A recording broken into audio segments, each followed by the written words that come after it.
നമസ്കാരം. ക്രോസ് ഫയറിൽ ഇന്നത്തെ അതിഥി കെ ശൈലജയാണ്. സ്വാഗതം ടീച്ചറെ. കേരള രാഷ്ട്രീയത്തിൽ നമ്മൾ ഒരുപാട് നേതാക്കന്മാർക്ക് വിളിപ്പേരുകൾ കേട്ടിട്ടുണ്ട്. അതിൽ വനിതാ നേതാക്കന്മാർക്ക് അധികം കേട്ടിട്ടില്ല. ടീച്ചർ അക്കാര്യത്തിൽ ടീച്ചർ അമ്മയായിട്ട് വേറിട്ട് നിൽക്കുന്നത് കണ്ടു. വടകരയൊക്കെ ഇലക്ഷൻ പ്രചാരണത്തിന് വരുമ്പോൾ സ്ത്രീകളും കുട്ടികളും ഒക്കെ ടീച്ചർ അമ്മ എന്ന് പറഞ്ഞ് മുദ്രാവാക്യം വിളിക്കുന്നത് കേട്ടിട്ടുണ്ടായിരുന്നു. അത് ശരിക്കും പറഞ്ഞാൽ ആരാണ് വിളിച്ചതെന്ന് ഓർമ്മയുണ്ടോ? ആദ്യം എനിക്ക് ശരിക്കും പറഞ്ഞാൽ അറിയില്ല ആരാണ് അങ്ങനെ വിളിച്ചതെന്നുള്ളത്. അതായത് ഞാൻ മിനിസ്റ്റർ ആയിരിക്കുമ്പോൾ തന്നെ ചിലപ്പോൾ ചില പരിപാടികൾക്കൊക്കെ പോയാൽ കുട്ടികളോട് വരാറുണ്ടായിരുന്നു ടീച്ചറമ്മ എന്നൊക്കെ പറഞ്ഞു. ഇനി രക്ഷിതാക്കളാരെങ്കിലും പറഞ്ഞു കൊടുത്തിട്ടാണോ എന്നറിയില്ല. അപ്പോൾ ഞാനത് ആദ്യമായിട്ട് കേൾക്കുന്നതായിരുന്നു ആ സമയത്ത്. അപ്പോൾ നിരുത്സാഹപ്പെടുത്താൻ പോകാതിരുന്നത്, അങ്ങനെ വിളിക്കരുതെന്ന് പറഞ്ഞാൽ ചിലർ ധരിക്കുമോ എനിക്ക് പ്രായമൊക്കെ കുറവാണെന്ന് കാണിക്കാനാണോ, ഞാൻ പ്രായമുള്ളൊരു സ്ത്രീയാണല്ലോ, അതും അവർ സ്നേഹത്തോട് പറയുമ്പോൾ അവർ മനസ്സിനെ ബുദ്ധിമുട്ടിപ്പിക്കേണ്ട എന്ന് കരുതിയിട്ട് അത് വിളിക്കരുത് എന്ന് പറഞ്ഞിട്ടില്ല, വിളിക്കണമെന്നും പറഞ്ഞിട്ടില്ല. പക്ഷെ പിന്നീട് പ്രായമുള്ള ആളുകളടക്കം ചിലപ്പോൾ അങ്ങനെ വിളിക്കും. എന്നോട് നേരിട്ട് ടീച്ചർ എന്ന് വിളിക്കുന്നതാണോ ടീച്ചർ അമ്മ എന്ന് വിളിക്കുന്നതാണോ ഇഷ്ടം ചോദിച്ചാൽ ടീച്ചർ എന്ന് വിളിക്കുന്നതാണെന്ന് പറയാറുണ്ട്. പക്ഷേ ഈ ടീച്ചർ അമ്മ എന്നുള്ള വിളിയെ അങ്ങനെ പാടില്ല എന്ന് പറയുമ്പം വേറെ എന്തെങ്കിലും തെറ്റിദ്ധരിക്കേണ്ടെന്ന് തോന്നിയിട്ട് മാത്രം ഞാനത് എതിർക്കാത്തതാണ്. ടീച്ചറെ സംബന്ധിച്ചിടത്തോളം വളരെ ജനകീയമായ നേതാവാണ്. അത് ഇതിനോടകം തന്നെ ടീച്ചർ പ്രൂവ് ചെയ്തിട്ടുള്ള ആളാണ്. ചരിത്രത്തിലെ തന്നെ ഏറ്റവും വലിയ ഭൂരിപക്ഷം, ഒരു നിയമസഭാ മണ്ഡലത്തിലെ ഏറ്റവും വലിയ ഭൂരിപക്ഷത്തോടെ തിരഞ്ഞെടുക്കപ്പെട്ട MLA ആണ്. പിന്നെ നടന്ന ലോക്സഭാ തിരഞ്ഞെടുപ്പിൽ അത് ആവർത്തിക്കപ്പെട്ടില്ല ആ വിജയം. അതിനെങ്ങനെയാണ് വ്യക്തിപരമായി കാണുന്നത്? വടകരയിലെ തോൽവിയെ എങ്ങനെ വ്യക്തിപരമായി ടീച്ചർ വിലയിരുത്തുന്നു? വ്യക്തിപരമായിട്ട് എനിക്ക് വലിയൊരു വിഷമമുണ്ടാക്കി എന്ന് പറയാൻ കഴിയില്ല. കാരണം ഞങ്ങൾ രാഷ്ട്രീയ പ്രവർത്തകരാണ്. വിജയവും പരാജയവും ഒക്കെ ഇടയ്ക്കിടയ്ക്ക് ഉണ്ടാകും. എങ്കിലും ഞാൻ വടകരയിൽ തുടക്കത്തിൽ വിജയിക്കുമെന്ന് തന്നെയാണ് പ്രതീക്ഷിച്ചിരുന്നത്. കാരണം വടകരയിലെ ജനങ്ങൾ, അതിൽ പ്രത്യേകിച്ച് കക്ഷി രാഷ്ട്രീയത്തിന് അതീതമായി തന്നെ ഞാനിവിടെ സ്ഥാനാർത്ഥിയാണെന്ന് പറഞ്ഞപ്പോൾ ഒട്ടേറെ പേർ എന്നെ വിളിച്ചിരുന്നു. ഞങ്ങൾ ഇത്തവണ രാഷ്ട്രീയമൊന്നും നോക്കില്ല, ടീച്ചർക്ക് വോട്ട് ചെയ്യും എന്ന് പറഞ്ഞിരുന്നു. പിന്നെ എനിക്ക് തോന്നുന്നു ഈ പാർലമെൻറ്റ് ഇലക്ഷനിൽ ഒരു ട്രെൻഡ് ഉണ്ടായി എന്നുള്ളതാണ്. അത് ഞങ്ങൾ ആദ്യം കണ്ടിട്ടുള്ളൊരു കാര്യമായിരുന്നില്ല മത്സരിക്കാനുള്ള തുടക്കത്തിൽ. ട്രെൻഡ് മറ്റൊന്നുമല്ല, അത് കേന്ദ്രത്തിൽ BJP ഒഴിവാക്കുക. ഞങ്ങളുടെ ക്യാമ്പയിനും അതായിരുന്നു. കേന്ദ്രത്തിൽ നിന്ന് BJP ഗവൺമെൻറ്റിനെ ഒഴിവാക്കുക, മൂന്നാമതുള്ള വരവ് ഒഴിവാക്കുക. അതിന് നല്ല ക്യാമ്പയിൻ ഞങ്ങളും ചെയ്തു. മതപരമായിട്ടുള്ള ഒരു സ്പർദ്ധ വളർത്താൻ കാരണമാകും. മതരാഷ്ട്രം സ്ഥാപിക്കാൻ വേണ്ടിയുള്ള പരിശ്രമം നമ്മുടേതുപോലുള്ള രാജ്യത്ത് ശരിയല്ല. അതുകൊണ്ട് അടുത്തത് ഇന്ത്യ ബ്ലോക്കിന് അധികാരം കിട്ടണം. ഞങ്ങളും അഖിലേന്ത്യാടിസ്ഥാനത്തിൽ ഇന്ത്യ ബ്ലോക്ക് എന്ന് പറയുന്നതിനെ അംഗീകരിച്ച് നിൽക്കുന്ന പാർട്ടിയാണ്. ഒരു തെരഞ്ഞെടുപ്പ് മുന്നണിയൊന്നും ആയിരുന്നില്ല. ഞങ്ങളുടെ ക്യാമ്പയിനും സ്വാഭാവികമായിട്ടും BJP വരരുത് എന്ന് തന്നെയായിരുന്നു. അപ്പോൾ UDFന് അതൊരു എളുപ്പമായി. കാരണം UDFിൻ്റെ ക്യാമ്പയിൻ കേരളത്തെ സംബന്ധിച്ച് മറ്റ് സംസ്ഥാനങ്ങളിൽ വ്യത്യസ്തമാണ്. ചിലയിടത്ത് കേരളത്തിൽ ഇടതുപക്ഷം കഴിഞ്ഞാൽ പിന്നെ UDF ആണ് പ്രബലമായിട്ടുള്ള കക്ഷി. അതുകൊണ്ട് കേരളത്തിൽ അവർക്ക് നന്നായി ക്യാമ്പയിൻ ചെയ്യാൻ സാധിച്ചു. അഖിലേന്ത്യാ അടിസ്ഥാനത്തിൽ BJP വരാതിരിക്കണമെങ്കിൽ കോൺഗ്രസിൻ്റെ സീറ്റുകൾ വർദ്ധിക്കണം, കോൺഗ്രസിന് സീറ്റ് കിട്ടണം. പിന്നീട് ഞാൻ മനസ്സിലാക്കിയത് അവർ പ്രത്യേക മീറ്റിങ്ങുകളൊക്കെ, ചില വിഭാഗങ്ങളുടെ മീറ്റിങ്ങുകളൊക്കെ വിളിച്ചിട്ട് അവർ പറഞ്ഞു കോൺഗ്രസിന് ഒരു സീറ്റ് കൂടുതൽ കിട്ടണം. കൂടുതൽ സീറ്റ് കിട്ടിയാൽ മാത്രമേ രാഷ്ട്രപതി തെരഞ്ഞെടുപ്പിൽ ഗവൺമെൻറ് രൂപീകരിക്കാൻ ഇലക്ഷന് ശേഷം വിളിക്കുകയുള്ളൂ. അതുകൊണ്ട് കോൺഗ്രസിൻ്റെ സീറ്റ് കുറയരുത്. അങ്ങനെ വന്നപ്പോൾ ഒരു വലിയ വിഭാഗം ആളുകൾ അസംബ്ലിയിൽ LDFനാണെങ്കിലും ഇതിൽ പാർലമെൻറ്റ് തെരഞ്ഞെടുപ്പിൽ UDFന് വോട്ട് ചെയ്യാം എന്ന് തീരുമാനിച്ചിട്ടുണ്ട് എന്നുള്ളത് ഒരു കാരണമാണ്. അത് ത്രൂ ഔട്ട് കേരളത്തിലാകെ ഉണ്ടായിരുന്നു. വടകരയെ സംബന്ധിച്ചിടത്തോളം ഞാൻ കണ്ടിട്ടുള്ള മറ്റൊരു കാര്യം കൂടിയുണ്ട്. അതിൽ സ്വാഭാവികമായിട്ടും ചില മതവിഭാഗങ്ങളിൽ വേറിട്ട് മത്സരിക്കുന്ന പാർട്ടികളുണ്ടായിരുന്നു. ഉദാഹരണത്തിന് ജമാഅത്തെ ഇസ്ലാമി, SDPI പോലുള്ള കക്ഷികൾ അവർ വേറിട്ട് മതവർഗീയത പ്രകടിപ്പിക്കുന്നു എന്ന് ഞങ്ങൾക്ക് അഭിപ്രായമുള്ളതിനാൽ പലപ്പോഴും ഞങ്ങൾ അവരുമായിട്ട് ഒരു സഖ്യം ഉണ്ടാക്കാറില്ല. ഇടതുപക്ഷം കോൺഗ്രസും സാധാരണയായിട്ട് പരസ്യമായിട്ട് അവരുമായിട്ട് സഖ്യം ഉണ്ടാക്കുന്നതായി കാണാറില്ല. എന്നാൽ ഇത്തവണ അവർക്കൊന്നും സ്ഥാനാർത്ഥി ഉണ്ടായിരുന്നില്ല വടകര നിയോജക മണ്ഡലത്തിൽ. അവരെല്ലാവരും ഒരുമിച്ച് UDFന് വോട്ട് ചെയ്തു എന്നുള്ളതാണ് കാണുന്നത്. UDFന് വേണ്ടി പ്രചരണം നടത്തിയിരുന്നു അവർ. അങ്ങനെ ഒരു പ്രചരണം നടത്തുമ്പോൾ സ്വാഭാവികമായിട്ടും എന്നോട് സ്നേഹമുള്ള ആളുകൾ തന്നെ അത്തരമൊരു പ്രചരണത്തിൻ്റെ ഭാഗമായി ഇത്തവണ നമ്മൾ ടീച്ചർ അസംബ്ലിയിൽ ഉണ്ട്, MLA ആണ് എന്ന രീതിയിൽ ഒരു വോട്ട് അപ്പുറത്തേക്ക്, അല്ലാതെ എന്നോട് അവർ വൈരാഗ്യം കാണിച്ചു എന്നൊന്നും എനിക്ക് അന്നും തോന്നിയിട്ടില്ല, ഇന്നും തോന്നിയിട്ടില്ല. CPM വോട്ടുകൾ തന്നെ അപ്പുറത്തേക്ക് പോയി. CPM വോട്ടുകൾ പാടെ മറഞ്ഞുപോയി എന്നെല്ലാം കരുതുന്നത് വെറുതെയാണ്. പക്ഷേ ഞങ്ങളൊരു പരിശോധന നടത്തി. ആ പരിശോധന പോളിങ്ങിന് ശേഷം ഇടതുപക്ഷത്തിന് കിട്ടും എന്ന് ഞങ്ങളുടെ പ്രവർത്തകർ കണക്കാക്കിയ വോട്ട് മുഴുവൻ കിട്ടിയിട്ടില്ല. എന്നാൽ വടകര മണ്ഡലത്തിൽ കഴിഞ്ഞ പാർലമെന്റ് ഇലക്ഷനിൽ LDF സ്ഥാനാർത്ഥിക്ക് കിട്ടിയതിനേക്കാൾ കൂടുതൽ വോട്ട് ഇത്തവണ കിട്ടിയിട്ടുണ്ട്, എനിക്ക് കിട്ടിയിട്ടുണ്ട്. കൂത്തുപറമ്പിലൊക്കെ പിന്നെ പോകുന്ന ഒരു അതെ, അതാണ് പറഞ്ഞു വരുന്നത്. അതായത് അതുകൊണ്ട് തന്നെ മുഴുവൻ നമുക്ക് കിട്ടുമെന്ന് പ്രതീക്ഷിച്ച വോട്ടുകൾ കിട്ടിയിട്ടില്ല. ഒന്ന്. രണ്ട്, അസംബ്ലി നിയോജക മണ്ഡലത്തിൽ വമ്പിച്ച ഭൂരിപക്ഷത്തോടെ ജയിച്ചതാണ്. പക്ഷേ കഴിഞ്ഞ പാർലമെന്റ് തെരഞ്ഞെടുപ്പിൽ ചില അസംബ്ലി മണ്ഡലങ്ങളിൽ വളരെ നേരിയ ഭൂരിപക്ഷമേ ഉണ്ടായിരുന്നുള്ളൂ. അപ്പോൾ അത് ഇത്തവണ കുറച്ചുകൂടി UDF അനുകൂലമായിട്ട് ചില മണ്ഡലങ്ങൾ വന്നു. എല്ലാം വലിയ മാറ്റമല്ല, എന്നാൽ ചിലതിൽ നല്ല രീതിയിൽ അവർക്ക് വോട്ട് കൂടിയതായിട്ട് കണ്ടു. അതർത്ഥമാക്കുന്നത് പുതുതായി വന്ന വോട്ടുകളും അതുപോലെ തന്നെ കഴിഞ്ഞ തവണ LDFന് പോൾ ചെയ്ത കുറേ വോട്ടുകളും ഇത്തവണ LDFന് കിട്ടിയിട്ടില്ല എന്നതാണ്. അടിത്തറ ഭദ്രമല്ല എന്ന് പറയാൻ കഴിയാത്തത് വോട്ടിൻ്റെ ശതമാനത്തിലും ചെറിയ കുറവാണുണ്ടായത്. മാത്രമല്ല കഴിഞ്ഞ തവണ കിട്ടിയ വോട്ട് കൃത്യമായി കിട്ടിയിട്ടുണ്ട്. എന്നാൽ അതുമാത്രമല്ല കിട്ടേണ്ടത്, അതിനപ്പുറം ഒരു വോട്ട് ഇടതുപക്ഷത്തിന് കിട്ടേണ്ടതുണ്ട്. ആ വോട്ട് അതിന് പുതിയ ധാരാളം വോട്ട് കിട്ടിയിട്ടുണ്ടെന്നാണ് ഞാൻ കരുതുന്നത്. പുതിയ സാധാരണ ഇടതുപക്ഷത്തിന് കിട്ടാത്തത്. ചിലർ പരസ്യമായിട്ട് അവരുടെ കുടുംബത്തിലെ ഓപ്പൺ വോട്ട് പോലും ടീച്ചർക്ക് ചെയ്യണം എന്ന് പറഞ്ഞ് ഞങ്ങളുടേതല്ലാത്ത കുടുംബങ്ങൾ ചെയ്യിച്ചതായിട്ട് പ്രവർത്തകർ അനുഭവം പറഞ്ഞിട്ടുണ്ട്. അവിടെ വടകരയിൽ ഇരുപക്ഷവും പറയുന്ന ഒരേ ഒരു കാര്യം പറയുന്നുണ്ട്, വർഗീയ ധ്രുവീകരണം നടത്തിയെന്ന് കോൺഗ്രസ് ആരോപിക്കുന്നുണ്ട്, ഇടതുപക്ഷം ആരോപിക്കുന്നുണ്ട്. അതിനകത്ത് ഇപ്പോൾ കാഫിർ സ്ക്രീൻഷോട്ട് അടക്കമുള്ള വിവാദങ്ങൾ ഒരുപക്ഷെ ഇടതുപക്ഷത്തെ പ്രതിക്കൂട്ടിൽ നിർത്തുന്നതുമാണ്. പ്രതിക്കൂട്ടിൽ എങ്ങനെയാണ് നിർത്തുക? നിങ്ങൾ ആലോചിച്ച് നോക്കൂ, ആരാണ് ഈ കാര്യങ്ങൾ തുടക്കം കുറിച്ചത് എന്നുള്ളത്. ഞങ്ങളുടെ ഭാഗത്ത് നിന്ന് എന്തെങ്കിലും അത്തരത്തിലുള്ളൊരു കമൻറ്റ് ഉണ്ടായിട്ടുണ്ടെങ്കിൽ അതിനെ ഞങ്ങൾ അപ്പം തന്നെ എതിർക്കുന്നുണ്ട്. പക്ഷേ എന്താ ചെയ്തത് ഇലക്ഷൻ പ്രചരണത്തിന്? ഇപ്പോഴും ഞാൻ എന്തെങ്കിലും ഒരു പോസ്റ്റ് ഇട്ടില്ല, അതിൻ്റെ അടിയിൽ വന്നിട്ട് ഈ കാഫിർ പ്രയോഗവും പറഞ്ഞിട്ട് വളരെ മോശമായിട്ട് കമൻറ്റ് ചെയ്യുക ഒരുപാട് ആളുകളല്ല, അത്തരത്തിലുള്ള കുറച്ച് പേർ സമൂഹത്തിലുണ്ട്. ഇന്ന പാർട്ടിയാണെന്നൊന്നും ഞാൻ പറയുന്നില്ല, എനിക്കറിയാം അവരാരാണെന്നുള്ളത്. അത് കാഫിർ അവിടെ നിൽക്കട്ടെ, അത് ലാസ്റ്റ് ഏറ്റവും അവസാനം വന്നതാണ്. ആരാണെന്നുള്ള പ്രചരിപ്പ്. ഉദാഹരണത്തിന് മാതൃഭൂമി പത്രത്തിൻ്റെ ഓൺലൈൻ പേജിൽ ഒരു വാർത്ത, ലവ് ജിഹാദ് കേരളത്തിലുണ്ട് KK ശൈലജ. ഞാൻ ഇതുവരെ അത് പറഞ്ഞിട്ടില്ല, കേട്ടില്ലേ? ലവ് ജിഹാദ് ഉണ്ട് KK ശൈലജ എന്ന് പറയുന്നത് ഏതോ ഒരു വിഭാഗത്തിൻ്റെ വോട്ട് ആഗ്രഹിച്ചിട്ടാണ്. ഓ, ഈ ടീച്ചർ നമ്മളെല്ലാം സംശയിക്കുകയാണല്ലേ എന്ന് ഒരു പ്രത്യേക വിഭാഗത്തിന് തോന്നിയാൽ ആ വോട്ട് അവർക്ക് സ്വരൂപിക്കാൻ എളുപ്പമാണ്. പ്രത്യേകിച്ച് ഈ കുടുംബങ്ങളിൽ സ്ത്രീകളുടെയൊക്കെ ഇടയിലൊക്കെ എന്നോടൊരു അവർ സ്നേഹം പ്രകടിപ്പിക്കാറുണ്ടായിരുന്നു. ഇപ്പം എൻ്റെ വാഹനമൊക്കെ പോകുമ്പോൾ അവർ കക്ഷി രാഷ്ട്രീയത്തിന് അതീതമായിട്ട് അവർ ഓടി വരുന്നു, അവരുടെ കുഞ്ഞുങ്ങളെയും കൊണ്ടുവരുന്നു, ടീച്ചറെ ഒന്ന് കാണാനാണെന്ന് പറയുന്നു. ഇത് UDFൻ്റെ ക്യാമ്പുകളെ അസ്വസ്ഥപ്പെടുത്തിയിട്ടുണ്ട്. അതിനെതിരായിട്ടാണ് അവരെ ഈ ടീച്ചർ നിങ്ങൾ വിചാരിക്കുന്നയാളല്ല ഇങ്ങനെയാണെന്ന് ഒന്നത് നുണപ്രചരണങ്ങളുടെ ഒരു ഘോഷയാത്രയായിരുന്നു എല്ലാം. അതിലെല്ലാം കേസെടുത്തിട്ടുണ്ട്. അതൊന്നും LDF പ്രവർത്തകരുടേതല്ല. കാന്തപുരം AP അബൂബക്കർ മുസ്ലിയാരുടെ ഒരു പേജ് കൃത്രിമമായി അവരുടെ ലെറ്റർ ഹെഡ് ഉണ്ടാക്കിയെടുത്തിട്ട് ഈ ടീച്ചറെ ബോംബമ്മ എന്ന് വിളിക്കണം കാന്തപുരം AP അബൂബക്കർ മുസ്ലിയാർ. അദ്ദേഹം ഒരു ആത്മീയ നേതാവാണ്, അദ്ദേഹം പറയുമോ അങ്ങനെ? ഞാൻ എന്നിട്ട് അവിടെ വിളിച്ച് ചോദിച്ചു എന്താ എന്നെ കുറിച്ച് ഇങ്ങനെ പറഞ്ഞത്. ഇവർ പറഞ്ഞു ഞങ്ങളല്ല, അത് ഫേക്കാണ്. അത്തരത്തിലുള്ള ഫേക്ക് പേജുകളുടെ ഒരു ഘോഷയാത്രയായിരുന്നു. ഈ പറഞ്ഞ റീലുകളും ഈ പറഞ്ഞ പോസ്റ്ററുകളും പോകുന്നത് നമ്മളറിയാതെ കുടുംബങ്ങൾക്കകത്തേക്കാണ്. ഓരോ കുടുംബത്തിനും വാട്സപ്പ് ഗ്രൂപ്പുണ്ട്. അപ്പോൾ ഇതൊന്ന് എടുത്ത് ഈ കുടുംബ സദസ്സുകളിലേക്ക് ഓടിച്ചാൽ ഈ സൂത്രം എന്താണെന്ന് വെച്ചാൽ 2 ദിവസം കറങ്ങാൻ വിടുക, 3ാമത്തെ ദിവസം ഇത് ഡിലീറ്റ് ചെയ്യുക. ഈ ID തന്നെ ഡിലീറ്റ് ചെയ്യുക. നമുക്ക് കണ്ടുപിടിക്കാൻ കഴിയുന്നില്ല. പറഞ്ഞു കേട്ടത് ഇവിടെ നിന്ന് കാര്യങ്ങളെല്ലാം പറഞ്ഞ് വേറെ ഏതോ ഒരു ബാംഗ്ലൂരോ മറ്റുള്ളൊരു കേന്ദ്രത്തിൽ നിന്നാണ് ഈ റീൽസ് ഉണ്ടാക്കിയിട്ട് അല്ലെങ്കിൽ വാർത്തകൾ ഉണ്ടാക്കി കുടുംബ ഗ്രൂപ്പിൽ. ഇത് അതിസമർത്ഥമായിട്ടുള്ള സോഷ്യൽ മീഡിയ തന്ത്രമായിരുന്നു.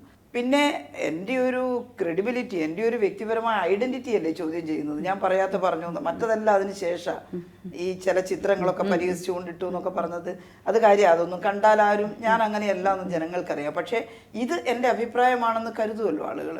അതുകൊണ്ട് ഞാനൊന്നൊരു പ്രസ് മീറ്റ് വിളിച്ചിട്ട് പറഞ്ഞതാണ്. അപ്പം ഇങ്ങനെയാണ്. പിന്നെ അവസാനത്തെ ദിവസമാണ് ഈ പ്രയോഗം വന്നത്, കാഫിർ. അതിപ്പോഴും ഒരു തർക്ക വിഷയമാണ്. അത് UDFൻ്റെ സ്ഥാനാർത്ഥി തന്നെ എന്നോട് പറഞ്ഞു, ടീച്ചർ ഞങ്ങൾക്ക് അതിൽ പങ്കില്ല. അത് KK ലതികയെ പോലുള്ളവർ അത് ഇടുമ്പോഴാണ് അങ്ങനെയാണത് വന്നത്.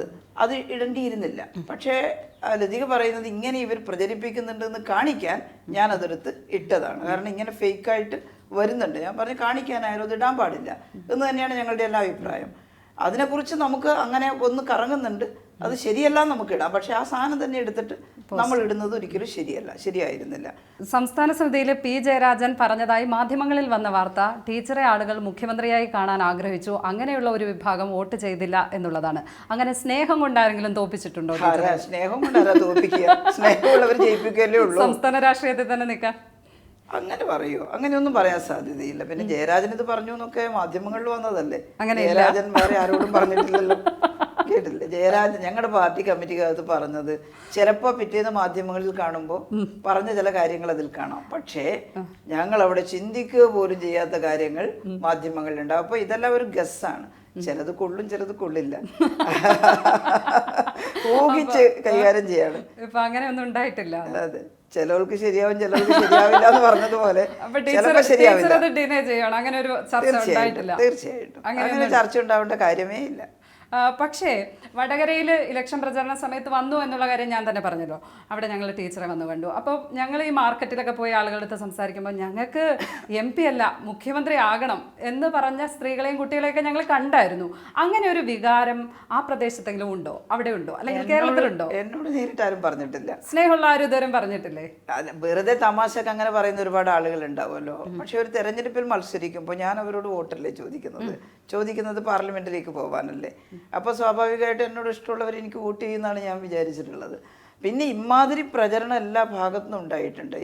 എൻ്റെ വോട്ട് കളയാൻ വേണ്ടി ഈ ഒരു സൂത്രവും പ്രയോഗിച്ചിട്ടുണ്ടെന്ന് പിന്നീട് ഞങ്ങളുടെ പ്രവർത്തകർ പറഞ്ഞു.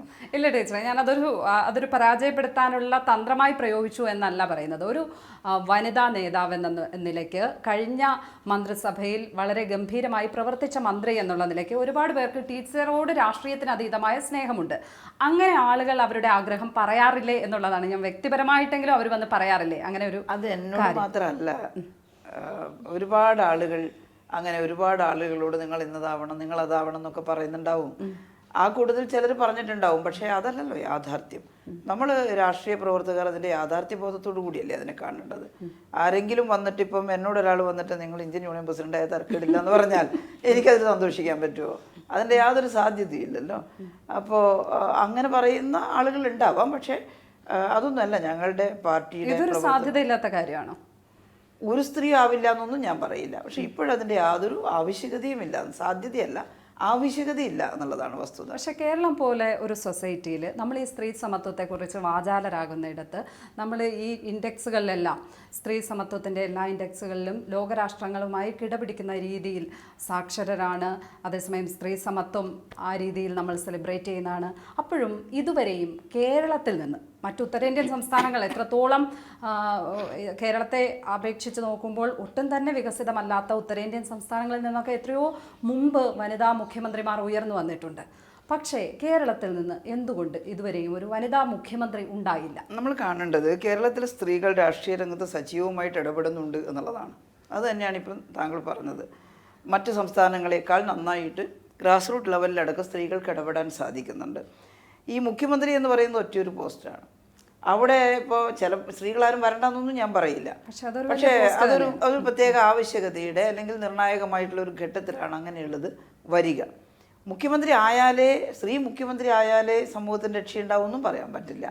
ഇപ്പോൾ സ്ത്രീകൾ മുഖ്യമന്ത്രിയായിട്ടുള്ള ഒട്ടേറെ സംസ്ഥാനങ്ങളുണ്ട്. ഞാൻ അതിൻ്റെ ഒന്നും പേര് പറയാം. ആ സംസ്ഥാനങ്ങളിലെല്ലാം അതിൻ്റെ ഗ്രാമങ്ങളിലെല്ലാം സ്ത്രീകളുടെ സ്ഥിതി എന്താ? ഒട്ടും ഗുണകരമല്ല. ഉടുതുണിക്ക് മറുതുണി മാറാനില്ലാത്ത കടുത്ത ദാരിദ്ര്യം, അക്ഷരാഭ്യാസമില്ലാത്ത സ്ത്രീകൾ സ്വാതന്ത്ര്യത്തിൻ്റെ 76-ാം വർഷത്തിലും ഇന്ത്യയിലുണ്ട്. അത്തരം ചില സംസ്ഥാനങ്ങളിൽ സ്ത്രീകൾ മുഖ്യമന്ത്രിയായിരുന്നിട്ടുമുണ്ട്. അവരുടെ പോരായ്മ അങ്ങനെ ഒരു സമൂഹത്തിൽ നിന്നും സ്ത്രീകൾ മുഖ്യമന്ത്രി ആയിട്ടുണ്ട്. അതെ, ഞാൻ പറയുന്നത് നേരെ അപ്പുറത്തെ മറുവശമാണ്. സ്ത്രീ ആയതുകൊണ്ട് മാത്രം പ്രശ്നങ്ങൾ പരിഹരിക്കപ്പെടുന്നില്ല എന്നുള്ളത്. എന്നാൽ സ്ത്രീക്ക് ആയിക്കൂടെയും ചോദിച്ചാൽ എന്നെ പോലുള്ള രാഷ്ട്രീയ പ്രവർത്തക സ്ത്രീക്ക് അതൊന്നും ആവാൻ പറ്റില്ല എന്ന് പറയേണ്ട കാര്യമില്ല, അങ്ങനെ പറയേയില്ല. അപ്പോൾ അതിനൊക്കെ പക്ഷേ കേരളത്തിൽ ഇന്ന് അതിൻ്റെ യാതൊരു ആവശ്യകതയില്ല എന്നുള്ളതാണ് ഞാൻ പറഞ്ഞത്. എന്നാൽ വർഷങ്ങൾക്ക് ശേഷം അല്ലെങ്കിൽ എപ്പോഴെങ്കിലും അങ്ങനെ ഒരു ആവശ്യകത വന്നാൽ കേരളത്തിൽ ധാരാളം സ്ത്രീകളുണ്ട്. ഞാൻ മാത്രമല്ല, വളരെ എഫിഷ്യൻ്റ് ആയിട്ടുള്ള ഒട്ടേറെ സ്ത്രീകൾ അവരിൽ ആർക്കും ആകാം. പക്ഷെ ഇപ്പം എന്നെ വെച്ച് അങ്ങനെ ഒരു ചോദ്യം ചോദിക്കുന്നതിന് പ്രസക്തിയില്ല എന്നാണ് ഞാൻ പറഞ്ഞത്. അത് ടീച്ചറുടെ വെച്ച് ചോദിച്ചത് കൊണ്ടാണ്. ഇല്ലെങ്കിൽ ടീച്ചറും ആഗ്രഹിക്കുന്നുണ്ടാവും ഒരു വനിതാ മുഖ്യമന്ത്രിയെ കേരളത്തിനെന്ന് ഞാൻ വിചാരിക്കുന്നു. അതെ, അത്തരം ഘട്ടങ്ങളിൽ നമ്മൾ നോക്കും ഒരു സമൂഹത്തിൻ്റെ പ്രശ്നങ്ങൾ ഇടപെടാനുള്ള ഒരു സന്ദർഭം, ആവശ്യകത ഇതും എല്ലാം കൂടി പരിഗണിക്കും. അത് സ്ത്രീ ആയതുകൊണ്ട് മാത്രം ഫോർ സേക്ക് ഒരു സ്ത്രീ ആവട്ടെ അങ്ങനെയല്ല. സാഹചര്യം എല്ലാം നോക്കി പരിശോധിച്ച് ഒരു സ്ത്രീക്ക് തീർച്ചയായിട്ടും അത് സ്ത്രീക്കാണ് കഴിയുക എന്ന ഒരു ഘട്ടം വരുമ്പോൾ സ്വാഭാവികമായിട്ടും ഞാനും അതിൻ്റെ കൂടെ നിന്നേക്കാം. എന്നാൽ ഇപ്പോൾ കേരളത്തിൽ അതിൻ്റെ ആവശ്യകത ഇല്ല എന്നുള്ളതാണ് ഞാൻ പറഞ്ഞത്. സംസ്ഥാനത്ത് മൊത്തത്തിൽ ഇത്ര വലിയ ഒരു പരാജയം എന്തുകൊണ്ട് ഇടതുമുന്നണി ഏറ്റുവാങ്ങി എന്നാണ് ടീച്ചറുടെ ഒരു രാഷ്ട്രീയ കാഴ്ചപ്പാടിൽ നിന്ന് മനസ്സിലാക്കുന്നത്? ഇടതുപക്ഷം ഇവിടെ ഭരിക്കുന്നുണ്ട്. ഇടതുപക്ഷം പാർലമെന്റിലേക്ക് പോയാൽ കോൺഗ്രസിൻ്റെ കൂടി പങ്കാളിത്തത്തോടെ വരുന്ന ഇന്ത്യ മുന്നണിക്ക് സപ്പോർട്ട് കൊടുക്കുമെന്നൊക്കെ നമ്മൾ പറയുന്നുണ്ട്. അപ്പോൾ അവർ പറയുന്നത് ഇങ്ങനെ തലയുറ്റി പിടിക്കുന്നതിനേക്കാളും നല്ലത് നേരിട്ടെന്നാൽ കോൺഗ്രസിനെ അയച്ചുകൂടെ എന്ന് പറഞ്ഞവർ ഇല്ലാതെ മുമ്പ് സപ്പോർട്ട് പിൻവലിച്ച കഥയും ഉണ്ട്. അതെ അതെ, ഞങ്ങൾ ചില ഘട്ടങ്ങളിൽ പിൻവലിച്ചൊക്കെ ശരിയായിരുന്നു. പക്ഷെ ആളുകൾ അതും ചിന്തിച്ചിട്ടുണ്ടാവാം. ഒരു ഭരണവിരുദ്ധ വികാരം റിഫ്ലക്ട് ചെയ്തോ? ചെറിയ പ്രശ്നങ്ങൾ ഉണ്ടായിട്ടുണ്ട്. അത് നമ്മൾ തുറന്ന് സമ്മതിക്കാതെ തരവില്ല. അതിലേറ്റവും പ്രധാനപ്പെട്ടത് ഏറ്റവും കൂടുതൽ സാമൂഹ്യക്ഷേമ നടപടികൾ നടപ്പിലാക്കുന്ന ഗവൺമെൻറ്റാണ് ഇടതുപക്ഷ ഗവൺമെൻറ്. കഴിഞ്ഞ ഗവൺമെൻറ്റിൻ്റെ സമയത്ത് അതിൻ്റെ പാരമ്യത്തിലായിരുന്നു. വലിയ തോതിൽ ഭരണ പരിഷ്കാരങ്ങൾ, ആരോഗ്യ വിദ്യാഭ്യാസ മേഖലയിലെല്ലാം നടത്തിയിട്ടുള്ള വമ്പിച്ച മുന്നേറ്റം, പരിഷ്കരണം, പ്രതിസന്ധി ഘട്ടത്തിൽ ജനങ്ങളുടെ കൂടെ നിന്ന് അവർക്ക് ഭക്ഷണവും വീടും എല്ലാം ഉണ്ടാക്കി കൊടുത്തിട്ട് അവരെ രക്ഷിച്ചിട്ടുള്ള, ജനങ്ങളുടെ കൂടെ നിന്ന് പ്രവർത്തിച്ചിട്ടുള്ള ഒരു ഗവൺമെൻറ്. ഈ തെരഞ്ഞെടുപ്പ് നടക്കുന്ന ഘട്ടത്തിൽ ചെറിയ ചില ബുദ്ധിമുട്ടുകൾ, ചെറുതല്ല വലിയ ബുദ്ധിമുട്ടുകൾ ഇടതുപക്ഷം നേരിട്ടു. അതിലേറ്റവും പ്രധാനപ്പെട്ട ഒന്ന് സാമൂഹ്യക്ഷേമ പെൻഷനുകൾ കൃത്യമായി വിതരണം ചെയ്യാൻ പറ്റിയില്ല. അതിൻ്റെ സാമ്പത്തിക ബുദ്ധിമുട്ടുണ്ടായത് സെൻട്രൽ ഗവൺമെൻറ്റിൽ നിന്നുള്ള നമ്മുടെ ടാക്സ് ഷെയർ വേണ്ടത്ര കിട്ടിയില്ല എന്നുള്ളതാണ്. അത് ഞങ്ങൾ അസംബ്ലി പറയുമ്പോൾ അന്ന് UDF ആരും സമ്മതിച്ചില്ല. അത് വെറുതെ പറയുന്നതാണ്, അത്രയൊന്നും കിട്ടാനില്ല. 30,000 കോടിയോളം കിട്ടാനുണ്ടെന്ന് പറയുമ്പോൾ അതിൻ്റെ 3,000 കോടിയെ കിട്ടാനുള്ളൂ എന്ന് അവർ തർക്കിച്ചു. പക്ഷെ നമ്മളിവിടെ നിന്ന് തർക്കിക്കാതെ കേന്ദ്ര ഗവൺമെൻറ്റിൻ്റെ മുന്നിൽ ചെന്നിട്ട് ഡൽഹിയിൽ സമരം ചെയ്തു, കോടതിയിൽ ഇടപെട്ടു. ഒരു ഘട്ടത്തിൽ കോടതി ഇടപെട്ടിട്ട് കേരളത്തിന് തരാനുള്ളത് തരാൻ പറഞ്ഞു. മുഴുവൻ കിട്ടിയില്ല, കുറച്ച് കിട്ടിയപ്പോൾ കുറച്ച് ഗഡു പെൻഷൻ കൊടുത്തു. കാരണം നമ്മൾ വലിയ വികസന പ്രവർത്തനമൊക്കെ കിഫ്ബിന്നൊക്കെ ലോൺ എടുത്തിട്ടൊക്കെ ചെയ്യുന്നുണ്ട്. പക്ഷേ ആ തുക സാമൂഹ്യക്ഷേമ പെൻഷൻ കൊടുക്കാനൊന്നും വിനിയോഗിക്കാൻ പറ്റില്ല. നിങ്ങൾ വലിയ പാലോ റോഡും ഒക്കെ ഉണ്ടാക്കുന്നില്ല, തൽക്കാലം നിർത്തിവെച്ചിട്ട് പെൻഷൻ കൊടുത്തുകൂടെയും ചോദിക്കുന്നുണ്ട്. ഈ പാലവും റോഡും ഒക്കെ ഉണ്ടാക്കാൻ കിഫ്ബി മുഖേന എടുക്കുന്ന വായ്പ ക്യാപിറ്റൽ എക്സ്പെൻഡിച്ചറിന് വേണ്ടിയുള്ളതാണ്. അത് റവന്യൂ ചെലവിന് എടുക്കാൻ പറ്റില്ല. നമുക്ക് വായ്പ തരുന്നവരുടെ നിർദ്ദേശം അങ്ങനെയാണ്. ജനങ്ങൾക്ക് നിങ്ങൾ എവിടുന്ന് പൈസ വാങ്ങിയിട്ട് തരുന്നു എന്നുള്ളതൊന്നൊരു വിഷയമല്ല. ഞങ്ങൾക്ക് ഇത്ര നാൾ പെൻഷൻ കിട്ടിയിരുന്നു, ഇപ്പോൾ പെൻഷൻ മുടങ്ങി.